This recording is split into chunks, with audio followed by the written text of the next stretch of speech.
Halo guys, ketemu lagi nih dengan gua Darwin dalam channel pribadi gua Opini Darwin. Apa kabar kalian semua? Semoga kalian semua dalam keadaan sehat-sehat semua ya. Dan dalam video kali ini, gua mau share mengenai kalau mereka yang di Indonesianya sudah berada dalam comfort zone atau secara ekonomi itu menengah ke atas, akan lebih sulit untuk beradaptasi dengan keadaan yang ada di Kanada saat ini. Nah, mau tahu kenapa?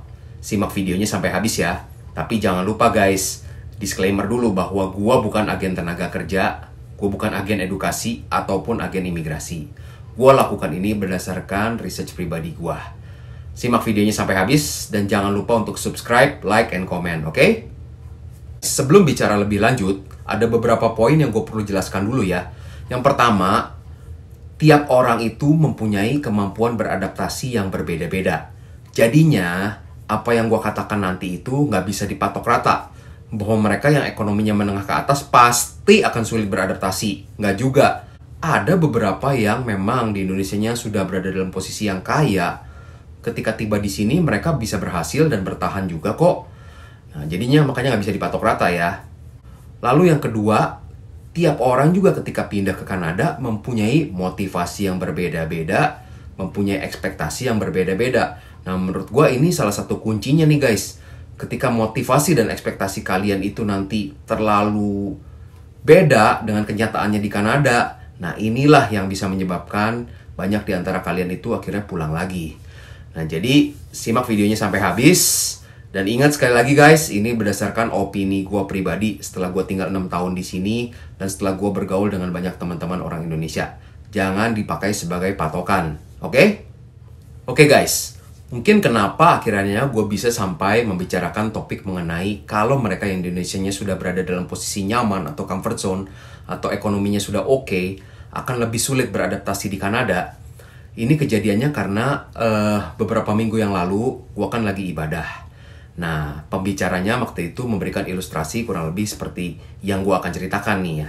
Gambarannya nih, misalkan orang yang datang ke Kanadanya itu dari negara yang miskin sekali. Sebut deh salah satu negara yang lagi kelaparan di Afrika gitu. Nah, tiba-tiba pemerintah Kanada mengundang orang itu untuk datang ke Kanada. Dan ketika tiba di Kanada, dia bisa dengan bebas untuk hidup, bisa bekerja, bisa mendapatkan makanan. Dan ketika datang, disambut oleh pemerintah Kanada, dibawa ke food bank, dikasih makanan. Pasti rasanya bagaimana guys? Pasti dia akan mengucap syukur banget ya. Dia bisa hidup di negara yang aman, damai, dan ada makanan buat dia. Nah, beda sekali kan kalau misalkan nih, yang datang ke Kanada itu, dia dari negara maju. Sebutkan deh, salah satu negara yang ada di Eropa, negara maju ya. Nah, datang ke Kanada, sama pemerintah Kanada disambut, dikasih makanan dari food bank. Kira-kira bagaimana? Ya, dia bilang, di negara gua juga makanan banyak, ada food bank juga ya. Nah, pasti dia akan mempunyai ekspektasi dan motivasi yang berbeda kan. Set ekspektasi dia pasti akan lebih tinggi dari yang ada di negaranya dulu. Nah, mungkin kurang lebih seperti itu sih gambarannya guys. Kenapa kalau mereka yang sudah dalam posisi nyaman atau sudah berada dalam ekonomi yang oke, akan lebih sulit beradaptasi di Kanada. Oke guys, jadi menurut gue ada 4 poin yang gue akan diskusikan yang menyebabkan mereka yang sudah ekonominya nyaman di Indonesia akan sulit beradaptasi di Kanada. Nah, yang pertama itu ialah di Kanada ini seperti yang kita ketahui, seperti di negara luar negeri lainnya, kalau melakukan apa-apa kebanyakan harus sendiri. Unless kalau kalian datang ke sininya dengan kondisi yang sangat super kaya, di mana kalian bisa hire nanny, bisa hire driver, bisa hire tukang kebun. Nah, itu lain cerita ya guys ya. Tapi secara average-nya kita melakukan apa-apa sendiri di sini. Contohnya, kalau di Indonesianya kalian sudah mempunyai posisi direktur, kemana-mana pakai supir. Nah, ketika di sini kalian harus nyetir sendiri. Di Indonesianya kalian sudah pakai pembantu, di rumahnya udah bersih selalu. Ketika di sini, ya weekend waktunya untuk vakum, nyapu, ngepel, ngelondri, ngelipat baju ya. Waduh, itu tuh guys ngejalaninnya. Kalau tiap minggu harus melakukan hal itu, kadang-kadang ada momentum di mana kita capek dan jenuh loh. Dan juga Mungkin di Indonesianya, waduh, anak-anak nggak pernah disentuh tuh pelajarannya. Pakai guru les. Nah, di sini pulang kerja capek-capek harus perhatiin anaknya. Besok ada PR nggak? Ada exam yang harus di-repair nggak? Nah, semua harus dilakukan dengan sendirian, guys. Nah, kalau kalian belum pernah menjalankannya, mungkin dari Indonesia tetap akan bisa bilang, ah tenang, gue udah biasa melakukan hal itu. Tapi guys, kalau kalian harus hidup bertahun-tahun dengan kondisi seperti itu, bagaimana tuh rasanya? Lalu yang kedua, bagi mereka yang di Indonesia yang sudah mempunyai status, misalkan sudah GM, direktur, vice president, ataupun business owner, punya toko 5-6 biji ya. Wah, bayangin kan, sampai di lobi, supirnya turun membukakan pintu buat kalian, ada yang bawain tas office boy-nya kali ya. Nah, langsung semua orang akan selamat pagi pak, gitu ya. Nah, ketika di sini guys, ini berdasarkan pengalaman gue pribadi ya. Di bulan Juni kemarin itu ada salah satu presiden director di kantor gue itu berkunjung dari Chicago ke Toronto. Nah, ketika dia berkunjung guys, kalau di Indonesia namanya ada presiden datang dari luar negeri atau dari luar kota, yang kita lakukan pasti apa? Kita udah sambut dengan baik-baik ya, udah sediakan supir, udah bookingin hotel, udah siapin makanan yang mewah mungkin di kantor kita ya. Nah, tapi guys, ketika dia datang, pertama, dia datang pakai car rental, dia nyetir sendiri. Lalu yang kedua, ketika tiba di sini, nggak disediain ruangan, ada ruang meeting yang kosong, ya udah duduk aja di situ. Lalu yang ketiga guys, dia nginepnya juga di hotel yang cuma bintang 3 tuh, deket airport. Nah, bayangin guys. Jadinya kalau udah di sini tuh, kalian walaupun mempunyai posisi yang tinggi, istilahnya nggak seraja kalau kayak di Indonesia lah. Kalau posisi kalian udah tinggi di sini. Nah, jadi bayangin tuh, untuk hal itu, kalian rela nggak melepaskan kerajaan kalian ketika tiba di sini dianggap sebagai biasa aja gitu. Lalu poin yang ketiga itu berkaitan dengan status sosial guys. Seperti kita ketahui kalau di Indonesia kesenjangan sosial itu cukup tinggi. Sehingga antara ekonomi yang bawah dengan ekonomi atas itu jomplang sekali ya. Tapi di negara maju seperti Kanada ini kan kesenjangan sosialnya nggak setinggi kalau di Indonesia. Kesenjangan sosial sih pasti ada lah ya. Nah, gua kan pernah bikin simulasinya ya di video-video sebelumnya. Kalau misalkan dengan suami istri kerja, gaji UMR, tapi hidup hemat, naik Honda Civic yang baru, possible nggak? Possible.